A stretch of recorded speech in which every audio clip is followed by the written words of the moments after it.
Oke, teman-teman hebat dan luar biasa, ketemu lagi dalam Ruang Delisa, Dialog Pendidikan, Literasi Bahasa dan Sastra. Hari ini, dalam rangka Hari Literasi Internasional, sengaja kami hadirkan langsung ya, bersama-sama kolaborasi Mbak Titi Setianingsih. Ini dosen PPSI KIP UNS sekaligus praktisi. Novelnya ada berapa? 3. Wih, keren. Cerpennya? Kumpulan cerpennya 1. Cerpennya banyak dong. Mantap, luar biasa. Tepuk itu.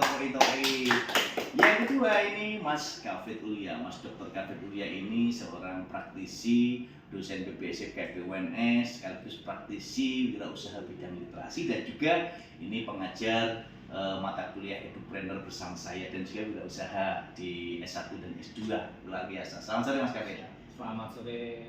Luar biasa, Mas Kafid dan Gaspol. Satu lagi Mbak Ica ya. Mbak Ica, nama lengkapnya Mbak Ica itu siapa tuh? Panjang sekali. Ari Suryawati Sesio Saisar. Iya, banyak sekali. Saya ingat hanya Ica sama Kaisar. Luar biasa. Baiklah, ini kita sengaja menghadirkan 3 narasumber ini dalam rangka untuk memperingati Hari Literasi Internasional. Mbak Titi dulu. Mbak Titi, sebenarnya kita kan memiliki satu kompetensi, yakni soft skill yang kita kembangkan dari hard skill. Nah, ini sebenarnya kalau ditarik dalam bidang literasi agar generasi muda, generasi abad 21 ini literasi itu sebenarnya seperti apa sih? Nah, saya melihat generasi muda sekarang itu mereka banyak yang ingin jadi penulis. Tapi saya lihat hanya sedikit yang mau baca. Ya. Jadi mau jadi penulis, ya, tapi sedikit mau baca. Iya. Simpulannya berarti ketahanan membacanya. Iya, betul. Ketahanan membaca yang harus kita tingkatkan. Ini pertama. Terus yang kedua? Yang kedua, belajar dari karya-karya baik nasional maupun internasional, Bapak. Jadi tidak hanya mengkhususkan mau belajar dari mungkin penulis Jawa Tengah, tapi banyak loh penulis-penulis tingkat dunia yang sebetulnya bisa kita adopsi untuk karya kita selanjutnya. Luar biasa. Jadi ada sistem adopsi. Jadi mengadopsi wawasan pengetahuan baik yang lokal, nasional, internasional. Dari situ kita akan dari tahu menjadi lebih tahu dan banyak tahu. Nah, bukan berarti untuk menggurui, tetapi kita akan memiliki repertoire yang lebih. Yang ketiga, satu lagi adalah kita harus peka terhadap isu-isu di Indonesia. Jadi orang luar negeri itu mereka melihat bahwa sebetulnya masyarakat Indonesia punya potensi untuk menjadi penulis semua, karena isu di Indonesia itu sangat banyak, dan bagi mereka Indonesia itu penuh dengan masalah yang bisa diangkat menjadi sebuah karya. Jadi banyak masalah, ruang menciptakan masalah, dan tidak ketemu solusi masalah. Itulah Indonesia. Tetapi kita harus semangat untuk membangun dunia literasi yang betul-betul generasi muda di literat. Maka kita harus berusaha dan berusaha, gitu ya. Luar biasa. Tepuk tangan dulu tuh Pak Titi. Mas Kafid, kalau kita lihat dari sisi wirausaha bagaimana ini? Agar ada peluang-peluang, kan kita lihat ada penerbitan, ada jogger, ada dagadu, ada macam-macam. Seperti apa kalau kita lihat? Ini kebetulan Mas Kafid ini disertasinya tentang wirausaha literasi ini. Silakan Mas Kafid.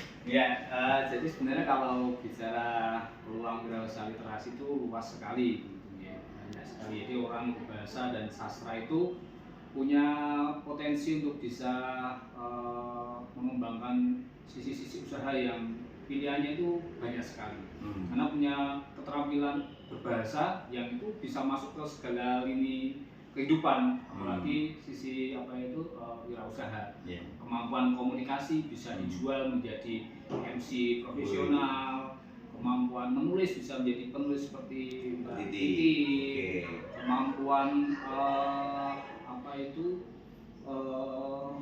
membaca bisa juga membuat video-video tentang podcast tentang kemampuan membacanya, membaca buku, kemudian menawarkan pada penonton dan sebagainya. Jadi peluangnya luar biasa. Bahkan keterampilan berbahasanya itu diolah sedemikian rupa sehingga nanti menjadi sesuatu yang menjadi unggulan dia. Harus punya kompetensi unggulan yang nanti akan membedakan satu orang dengan orang yang lain, atau mungkin mahasiswa satu dengan mahasiswa yang lain. Nah, ini yang harus didorong dari mahasiswa kita. Oke, mantap, luar biasa Mas Syafid. Yang kedua Mas Syafid, kalau saya tanya-tanya mahasiswa ini, mereka bingung mau mulai dari mana. Nah ini, gimana Mas Syafid? Ya. Mulai dari mana ini? Kalau mulai dari mana, sebenarnya mulai dari apa yang dimiliki pada dirinya masing-masing. Nah ini yang kadang mahasiswa itu kadang tergodanya itu dengan, kok dia melihatnya bos kacung, wah punya mobil sekian, yang sudah sekian ya, itu. Tidak melihat di awalnya ya. Awalnya. Padahal awalnya itu pasti dari apa yang dia rasakan, Yeah. apa, kemudian dia punya potensi apa. Nah, kita kadang anak-anak sekarang itu lupa untuk melihat dirinya punya potensi apa, kemudian fokus pada potensi yang dimiliki itu dikembangkan. Gitu. Jadi intinya di situ itu, jangan berwirausaha dengan sesuatu yang terlalu bombastis gitu. Harus melihat saja berangkat dari potensi. Oke, luar biasa. Jadi 2 poin penting, tetapi kalau saya rumuskan akan menjadi 5M. Mengidentifikasi keunggulan dan kelemahan sang mahasiswa atau sang pelaku wirausaha itu sendiri. Yang kedua, merencanakan. Yang ketiga, melaksanakan. Yang keempat, mengevaluasi. Yang kelima, menindaklanjuti. Ini yang katakan Mas Syafid tadi keren banget. Sehingga posisi ini nanti generasi muda Indonesia akan berani siap mencoba. Kalau jatuh ya bangun lagi. Kalau jatuh lagi, bangun lagi. Terus menerus. Karena untuk mencapai tangga 10 harus melalui tangga pertama. Itu yang katakan Mas Syafid. Semoga Gus Gandul Baicah. Iya. Ini sebagai seorang dosen yang selalu bergerak dan menggerakkan sayap-sayap kesemestaan dalam pembelajaran literasi. Bagaimana ini Baicah untuk bisa memantik semangat generasi muda? Ini melihat dari perspektif pendidikan juga nih Pak. Saya mengutip dari salah satu buku Jennifer J yang menyatakan bahwa pendidikan itu holistik dan berkelanjutan. Jadi kalau saya melihat justru dimulai dari aspek keluarga terlebih dahulu. Itu menjadi pilar utama dalam hal terkait dengan pendidikan dan juga literasi. Ketika dalam sebuah keluarga itu memang dibiasakan dalam tanda kutip untuk kepada anak misalnya diminta untuk paling tidak untuk melihat gambar terlebih dahulu, anak itu merasa senang sebelum anak itu nantinya mungkin bisa untuk membaca, kemudian sampai dengan menulis. Setelah dari keluarga itu dalam hal ini sudah matang, kemudian nanti mengarah ke proses pendidikan, begitu. Diajarkan di dalam aspek bangku-bangku sekolah, dari pembiasaan di rumah dia sudah mulai terbangun sisi literasinya untuk suka membaca, kemudian bagaimana nanti mengembangkan rasa suka itu dari aspek keluarga, kemudian di tataran sekolah SD, SMP, bahkan nantinya di perguruan tinggi. Luar biasa, tepuk tangan dulu. Jadi kata kuncinya pembiasaan. Apa yang kita pikirkan kita katakan, apa yang kita katakan kita lakukan. Terus menerus jadi pembiasaan dan itu akan menjadi karakter dan teladan.